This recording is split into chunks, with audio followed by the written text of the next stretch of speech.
Alright, I decided to do a little check-in video on the Subaru. It's been a week straight of solid work, even over the weekend, to get to this point. You can see I've got the front wing mounted, bumper trimmed, and that was a lot of fun. Could have gone a lot worse. So I'll do a walk around of what else we got done.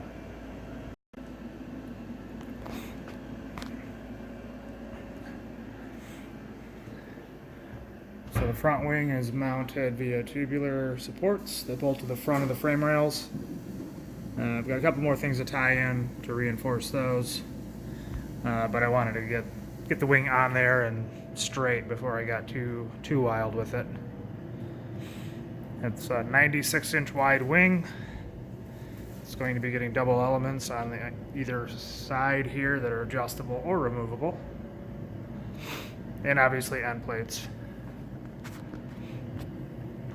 Cutting the bumper, it's really hard blind cut. So what I'm going to do is an air dam that's going to go across the front of here and seal against the wing to there. So I've got the sides pretty close.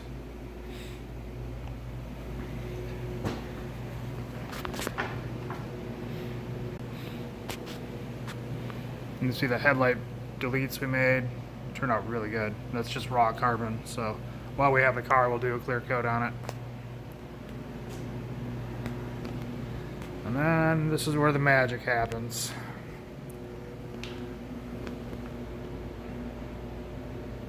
It's a whole lot of surface area under there. I set it up at a specific rake. And then here you can see the diverter, which takes air off the front wing and diverts it out the sides behind the front wheels. Also of note, I'm going to be setting up an air diverter here, a V shape, to divert air around the front tire. That way, yeah, it's not just slamming into a round object like an open wheel car. So it's going to get a little additional support up to the chassis there. This is pretty well supported underneath here. I do have to do, you can see it's open in the middle there. I'm going to add a center brace down the whole thing, and I'll just tie it all together. Keep going out the back here. It's the diffuser.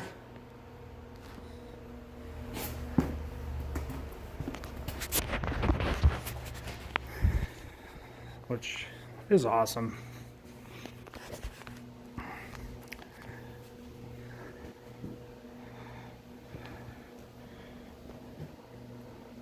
So one of the keys to doing flat bottom or any kind of tunnel car is you have to have a way to support the car without jack stands under it.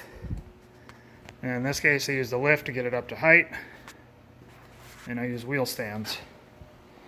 You're not going to want to go torquing on these a whole lot. They're a little wiggly, but it's fine. You can see the side skirt,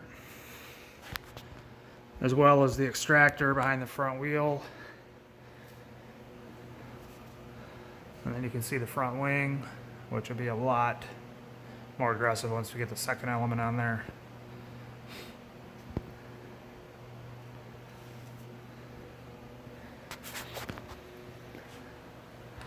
So one other cool thing is down the side skirts here, we're going to order some brushes. It'll act as a flexible skirt that'll seal to the road, which will increase downforce by a lot. And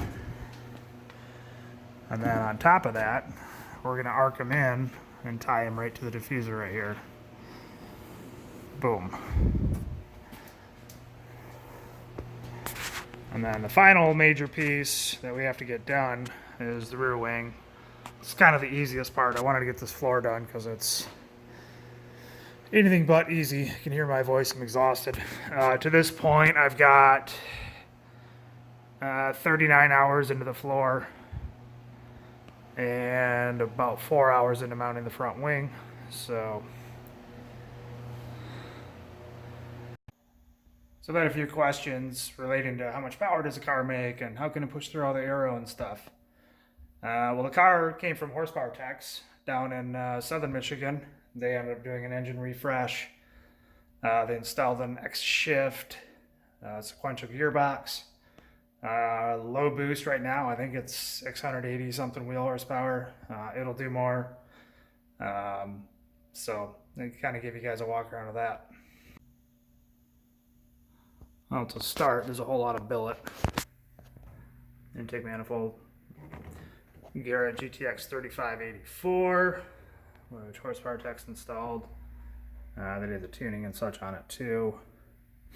A V-mount kit. I think it's a Perrin. Not really sure. I'm the first to admit I am not all that is Subaru. I've done fabrication for them, but I'm not that up to date on what's all the new hotness. So, but yeah, this thing should make some jam once they turn up the boost. I think it's only made 680 something. I think at like 18 or 19 pounds. So it's barely making a little over stock boost levels. And yeah, see what happens at 30 pounds if there's a championship on the line or something. So as far as the roll cage goes, I have a hard time ripping in other people's work. There's always extenuating circumstances. But in this case, the cage is pretty much a walking, talking SEMA meme. It'll pass tach, like you can see right there. Right there. It would have been really easy to make that a nice, safe node, but they didn't. So if something happens there, the tube is going to break off right in the windshield bar. And that's not even counting the awesome welds. So customer and I have decided to fit a proper TIG welded chromoly cage in there, which I don't really want to do. It's the middle of winter. I have to use my tubing bender in the driveway.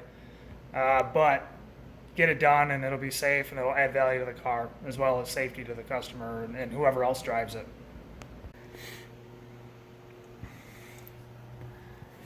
So here's, it's MIG welded. It probably could be worse. You can tell up in there, it's probably not even welded all the way around. Oh, that definitely isn't welded all the way around. Can't see it from this angle, but nothing up top is welded all the way around. But don't worry, you've got these sweet gussets. So now I get to tear it all apart and build a new cage. Be my second Subaru. The first Subaru I built went, Dylan Helfrich bought it, and he's been running it in rally events for, I don't know, 5 years now. So, and yeah, so that'll be a fun one to hammer through. I'm gonna finish the rear wing, and as well as button up the rest of the floor and all that. And I'll probably do another follow-up video for that, as well as cutting out the cage.